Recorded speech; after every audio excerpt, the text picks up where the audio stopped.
So today I will be filming a video about how to shoot in manual mode. I just want to start off by saying that if you have like a digital camera or mirrorless camera or anything with a mode dial and you're only ever shooting in auto mode, you're wasting your money, okay? There are so many dials on here that you can be using to get amazing pictures, which I will be showing you how to do, and you're just only using auto mode, you know?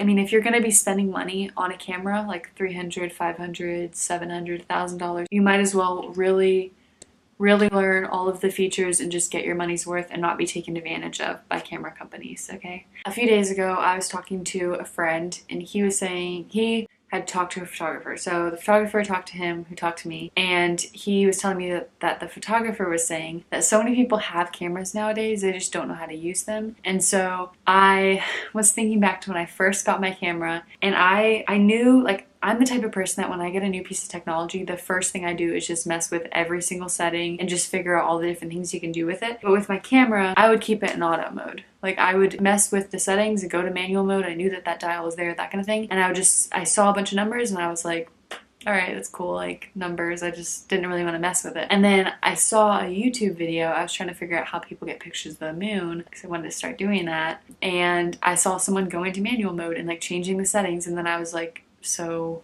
it just slowly started to make sense. And at first I was just using their exact numbers and then just kind of messing with them. But eventually it did make sense. And I mean, that's what cured me of my ignorance, was watching a YouTube video. So I thought, why not make another one? If we can just get as many videos out there as possible, more people will watch them and know how to use a camera, and it won't be this like everyone having cameras but no one knowing how to use them. Like, you can compare a professional photographer's Instagram to like a kid who just has a camera but doesn't know how to use it, and there's a huge difference. And you can hand a camera to a photographer and that exact same camera to a little kid, or just like anyone who just doesn't know how to use a camera, and they're gonna take completely different pictures. And the simple reason for that is because, you know, the photographer knows how to use the settings and the other person doesn't. And if it's portrait photography, obviously, you know, the photographer knows how to pose the person and things like that. But basically, if you know how to use the settings on your camera, you can really express your creativity and just take amazing pictures and not waste your money.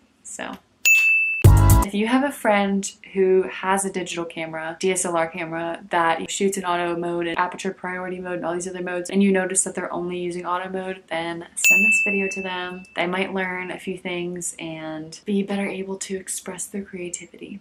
So very first thing we will be going over, why it's important. I kind of already explained this, but basically you don't want to be wasting your money and you want to be able to know how to use the features to express yourself creatively. There are so many amazing things about photography, but if you don't know how to use your camera, like, what are you doing? You know? That's why it's important. So auto versus manual mode. Basically, auto mode is just your camera setting 3 settings, which we will be going over, to what it thinks is the appropriate numbers to properly compose a photo. And manual mode is just you setting your own numbers to get a picture to look exactly how you want it to. So for example, if I shoot in auto mode and I'm doing a portrait picture, the camera's going to focus on me, it's going to focus on the background and just everything within its field of view. But if I'm shooting in manual mode, not necessarily manual mode, but aperture priority mode, but just the general, like me knowing the 3 settings, then I'm able to set my aperture, my shutter speed, my ISO, and I can get a nice blurry background. And so when you see the picture, the first thing you look at is the person, and that's my goal. I don't want you to be distracted by the background and all these other things. So that's basically the difference between auto and manual mode. Auto mode is just your camera automatically setting the 3 settings, and manual mode is you readjusting your settings so that your picture looks the exact way you imagine it, the exact way you want it to look. So obviously I will be explaining what these features are individually, but first I just want to explain that although they are individual like features or components of your camera, they also work together to compose a photo. So I like to kind of explain this like a tripod. If a tripod has 3 legs and I adjust one of the legs, then the other 2 are affected, if that makes sense. So this is kind of the way the 3 settings work. If I adjust shutter speed, I can adjust my aperture and my ISO in order to kind of balance out the photo and get back those features of composing the photo that So another way to explain this is like a balance with 3 buckets. So if I put more weight in one of the buckets, I can kind of like split that amount of weight and put it in the other 2 to like balance it out. So essentially, like, they're 3 individual features or components or whatever, but they also work together. And so if I adjust one of them, then I can adjust the other 2 in order to counterbalance that out. Oh, that's a really good way of explaining it. I can't believe I didn't just like get that on the first try. So individual work together, and I will of course explain this in more detail, each individual, like, and it'll just be really, really good. But for now, get that part through your head. Okay. Very first component. This is just basically like how quickly or how slowly your camera takes the picture. So I like to explain this as like if I hold up a piece of paper or a photo and I flash it super quickly and put it away versus if I hold it up for a long time and then I put it away, it's easier for you to recall what the piece of paper said or like what the picture was or just whatever I'm holding up if I'm holding it there for a longer amount of time. So that's like the best analogy I can come up with to explain shutter speed. It's probably not a very good example, but it's basically just how quickly your camera takes the picture or how slowly the shutter is open for. So your camera will say like 1/125th of a second or like 3 seconds or 30 seconds. So it's just how long the shutter is open for. That'll affect your picture because you're allowing light into your camera for a certain amount of time. So if you let in light for a longer amount of time versus a shorter amount of time, your pictures will come out different. So basically, that's what shutter speed is, just how quickly your camera takes the picture, or slowly, depending. So, shutter speed. So fast shutter speed versus slow shutter speed. A fast shutter speed is especially used for fast moving objects because you don't want them to be blurry. So it's especially used in sport photography or like wildlife photography with fast moving animals. This picture I took at my brother's wrestling match, and I could have just used shutter priority mode, but I really wanted my pictures to like turn out a certain way, so I was using manual mode. But basically, I used a fast shutter speed so that I could pick up all of the movements within his picture. I didn't want him to like look through the pictures I took and be like, dang, like I did this really cool move, but your picture didn't really show it because it's blurry. I just wanted to like get good pictures of him, so I used a fast shutter speed. And if I would have used a slower shutter speed, he would have been super blurry, and it would be really sad to like do a cool move on someone and not have a picture for it. Not that he like posted them on Instagram and like either way, but anyways, so that's basically what a fast shutter speed is. You just use it for fast moving objects. Another thing, important thing to consider about a fast shutter speed is that you're letting in light for a shorter amount of time. So as I explained earlier with, you know, the 3 like balancing each other out, and the thing that I had a really hard time explaining, if I have a shorter shutter speed or a faster shutter speed and I'm letting in light for a shorter amount of time, I'll have to adjust my aperture and my ISO considering that I have that component going on. And a slow shutter speed is used for longer exposures. This is especially used in like astrophotography. This picture was taken from boardpanda.com. I've tried taking pictures like these. It's super hard to do. You have to go to places with like basically no light pollution, and I'd have to drive out like an hour and a half in order to get that because I live in a pretty busy city with a lot of light. So I've taken some outside of my window and they look pretty cool considering like when I look out to the sky I see 1 star, and then when I take the picture I can see a lot more. So I've kind of taken cool pictures, but not nearly as cool as this one. I'm just in awe of pictures like these. I hope one day I can like take a picture like this. But basically, for the person to get this picture, they had to have, I'd say probably like an hour long shutter speed, like in order to really get those star trails. Basically, what's going on with this picture is there's Polaris, which is the center star, and it's the one that stays still, just like the Earth. And the other stars go around Polaris. So like you can see each star trail going around the North Star, which is Polaris. And so you can see their trails because whoever took this picture had a very long shutter speed. And so when the star was here versus when it was here and here and here and all the way around, or however long the star trail lasts, the shutter speed was open for that entire time. So if I have a long shutter speed and I like run across the frame, then you're gonna see me here and you're gonna see me here and here. Like it's basically taking a picture at each, it's kind of like taking a picture at each position and then putting them all together. but it's not really doing that because your shutter is open for a long amount of time, so it's just it's kind of like a video in a picture, but you're seeing all the frames at once. So another example of this, you've probably seen this on the 4th of July, but people will take a sparkler and they'll like spell out their name or draw a picture. And the reason why you can see their entire name is because the shutter is open for a long period of time. So you can see their name when it's like their first letter all the way to the last letter because the shutter is open for that entire time. So that's basically the difference between a fast shutter speed and a slow shutter speed. It's easy to remember because fast shutter speed, fast moving objects, slow shutter speed, long exposure, multiple frames within one photo. It's still one frame, but that's basically all it is. So next is aperture. This basically is just how small or how wide your camera's lens opens up to like let in a certain amount of light. A good way to understand what an aperture is if you've ever gone into a bathroom and like positioned yourself in front of the mirror and turned out the light, waited a little while and then turned on the light, you can see your pupil turning on the light. So you can see your pupil getting smaller. So our eyes kind of have like an aperture. Really, cameras copied the human body, obviously, because the human body happened before. But it basically like adjusts with light. So if you go outside, you might squint because you want less light to get in. That way things aren't overexposed. Overexposed just means that they're too bright, and if it's too bright, you can't see anything. Too dark, you also can't see anything. So the pupil in your eye just adjusts in order to let in a certain amount of light to see your surroundings. So cameras are created to do this through their aperture. The human eye is capable of doing this because we, like a camera, we're also created. So that's basically what an aperture is. And the important thing to remember with all of these like 3 settings within your camera, it's gonna be like letting in, like a fast shutter speed is letting in less light, a slow shutter speed is letting in more light, a big aperture is letting in more light, a small aperture is letting in less light. So each one of these, photography is all about light and things like that, but that's basically what an aperture is, the opening in your camera.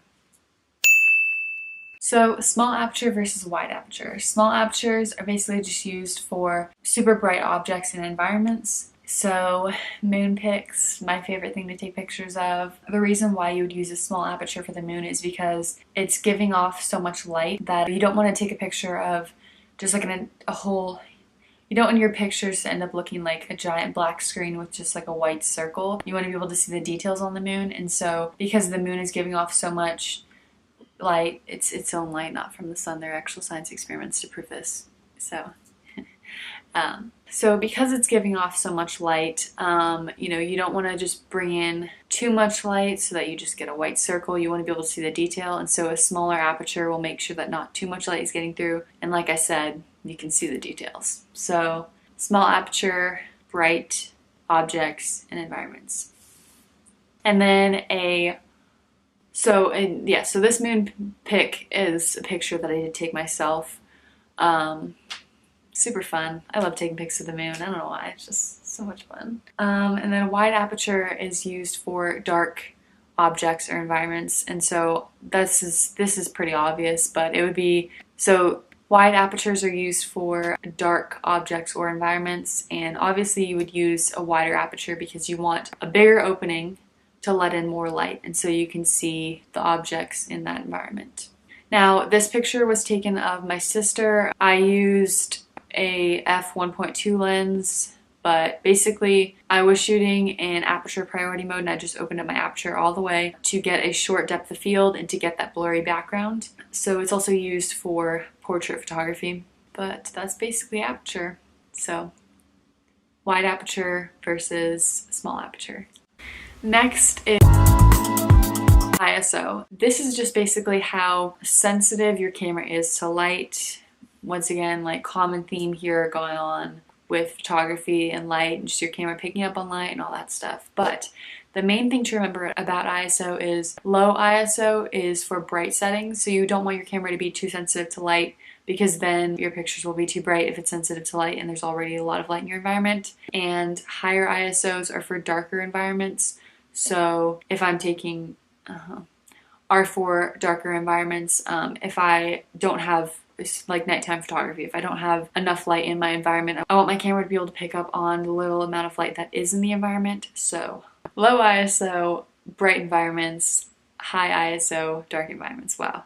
So low ISO versus high ISO. This low ISO example picture that I have is of me. My little sister took it, but low ISO, like I said, bright settings and environments or whatever. So like outdoor photo shoots, you would use a lower ISO. This picture, I set my camera at auto and I handed it to my sister. She's super creative and amazing with angles and like she's very, very creative. I did put it in auto mode just because like she doesn't know how to adjust settings yet. I'm trying to teach her, but she doesn't really want to learn. That's fine. But even though it was in auto mode, I know it was at ISO 100 because it was super bright outside, and that's the lowest my ISO, I think all cameras, I'm pretty sure, will go to. And so that was 100 ISO. But low ISO, bright environments. And high ISO. I have so many like picture examples for this. High ISO, dark environments, like I said earlier. I'm gonna repeat it 100 times, that way you really like remember and can learn this. The more I repeat it, the more you'll remember it. So one of the pictures I do have is another moon pic. I do use higher ISOs for moon pictures, especially with like smaller phases of the moon. I don't really know I just know like what a full moon and a new moon is, but like the toenail shaped one. Like if it's giving off less light, there's less light for your camera to pick up on, so you'll need a higher ISO. So this picture, I do have like pictures of when the moon's really, really slim, but they don't look as cool. So I use this picture. This next picture is of the stars. I used the highest ISO my camera goes to. I believe it's like 256, 3200 something. I don't know, just like the highest one that my camera will go to.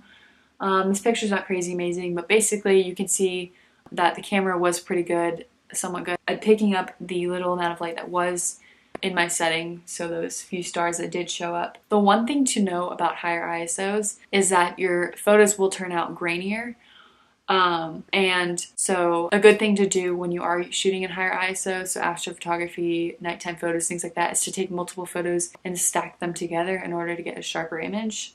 Good tip. This next photo I have is of Jupiter. It's very small. Then when I zoom in, this is actually what Jupiter looks like. It's such a very interesting topic to me, but planets don't actually look the way we think they do. They're not rocks that we can land on. Like the Earth is a rock, you can live on it. Planets are not. They're celestialist bodies, and they operate off of sonoluminescence. But the government doesn't want us to think that. So it's very interesting actually, because if you zoom in with a camera, that's what it looks like. And my camera can focus on the moon. It can focus on like super far away things. So you can focus on a star and you can take a video and you can see like it's incredible. You should really look up videos. In fact, I'll link one down below that you can look at. This is what it looks like. So, but if you zoom into a star or a planet, which means a moving star, with a telescope, you will get stock images because they're pre-programmed. Like that's how deep this goes, okay? Not trying to say the Earth is like flat or anything, you know what I mean? So those are the few examples that I have of higher ISOs. Low ISO, bright environments, darker low. Okay, I'm not gonna do that again. So, okay, yeah. Now we have this photo that I took in auto mode on my camera. As you know, auto mode is just your camera picking out the settings to what it thinks is a proper exposure of the image. So, I need to pull this closer because I'm blind looking at my laptop. Okay. So my camera was basically saying in order to compose this picture correctly and how it's programmed to, it's telling me that I need a shutter speed of 1/125th, an aperture of 5.6, and an ISO of 400. The thing about it is auto mode and just the way your camera is programmed to take a photo, it'll take a photo a certain way, but you know, different people will be like, well, you know, I think that like I would actually take it and make it darker or brighter or whatever, and that's why it's good to color grade your photos, just edit them afterwards, or shoot in different modes and change your settings to get it the way you want it to. But this is just what my camera thinks makes a great photo. So this is auto mode.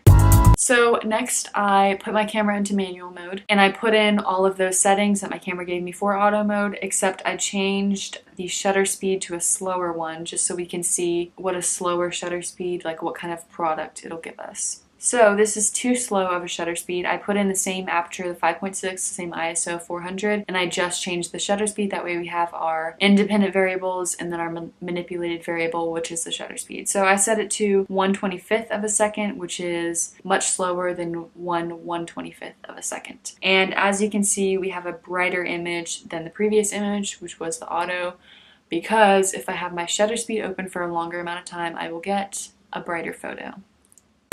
This next image, I once again set my aperture and my ISO to the 5.6 and 400 for constant variables, and then I changed my shutter speed. So this example is too quick of a shutter speed, and I did 1/320th of a second. And this gave me a much darker image, and that's obviously because if my shutter is open for a super short amount of time, I'm not letting in enough light, and my picture is going to be too dark, which is what we got.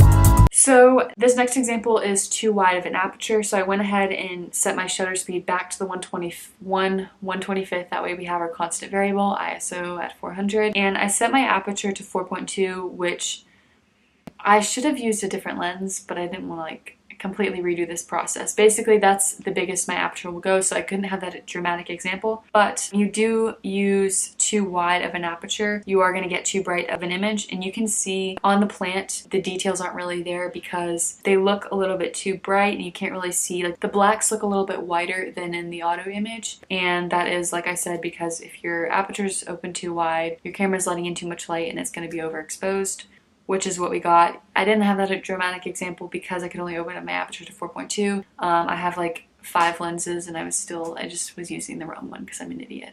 But if you do use too wide of an aperture, you will get too bright of a photo. This next example is too small of an aperture. So shutter speed same, ISO same. I set my aperture to f-stop 20 and I got too dark of a picture. If your aperture is too small, you're not letting in enough light and your photo will be too dark. So pretty simple. Should be kind of making sense by now, but too small of an aperture, too dark of a picture, too wide. Okay. This next example is too low of an ISO, so shutter speed, aperture, I set it to that constant variable. I made it into a constant variable by putting the numbers, setting the numbers back to normal, and I put my ISO to 100, which is the lowest my camera will go to. Lower ISOs are used for brighter environments, and it is so that your camera will not pick up too much of the light, and so it's not overexposed. So if I use a lower ISO when I needed a higher one, my photo is going to be too dark because my camera is not doing a good enough job at picking up light because my ISO is too low. Last and final example is too high of an ISO and I got too bright of a picture because higher ISOs are used so that your camera can pick up on the small amount of light in a dark environment. So if I have enough light in a normal environment, my camera is going to pick up on light, and it's going to pick up too much light. Is going to do a really good job of picking up on light, and it's going to be super bright, which is what we got. Last example, finally. So I hope this video helps you to understand manual mode, the settings within your camera. And once you do understand manual mode, you may have to watch this video a couple times or watch someone else's video or do whatever. It may not make sense the very first time. It didn't make sense the first time I watched a video. I watched it, I practiced a little bit, I was overwhelmed, and I gave up for a little while. So you do have to get as much practice as you possibly can. Like take pictures of your pillows or like hold your hand out and take a picture of it or whatever. Get as much practice as you can with these 3 settings and manipulating them together in different environments. Eventually it'll make sense and you'll be taking great pictures. And once you do understand the settings, manual mode is a lot harder to shoot in than aperture priority mode or shutter priority mode or whatever other setting you want to use. So you could start off with those. Which is so weird to think about now, but I started in manual mode and then I was like, I like taking pictures of the moon. I don't really like taking pictures of people because I didn't understand aperture priority mode, but I understood manual mode, which is super weird. But you can start off with aperture priority mode and then go to manual mode. Do whatever you feel like. But I hope this video makes sense and it was helpful. Comment questions, subscribe, like the video, that kind of thing. We're done.